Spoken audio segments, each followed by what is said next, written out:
Let's look at some example emails because I think it's easiest to look at how this goes into practice when we look at how people craft their messaging. So I want to talk about some examples. I'll talk about some of the good and bad stuff. So this email here, you don't have to read the whole thing, but I'll just point out some things. The good thing is obviously it's short, good use of spacing, easily readable.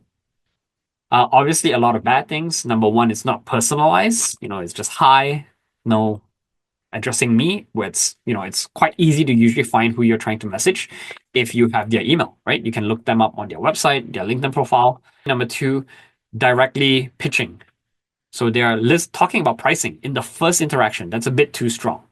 So don't do that. Look, how many links do they have here? At least 3 different links. Check out our brand book, check out our work over here, and then a link to their website as well. So too many call to actions. Any link that you have, any questions that you have, those are call to actions. And it distracts people from the main call to action, the main ask of the email. So try to avoid putting links in your signature as well. Having links in signatures will also trigger spam filters more often. And look over here. At the bottom here, there's please let me know your thoughts. What is that? That's not a very clear call to action. Is that the main thing that you want me to do? Like what exactly do you want me to engage on? Right? Check out our work here. Let me know your thoughts. Too many call to actions and no strong key call to action.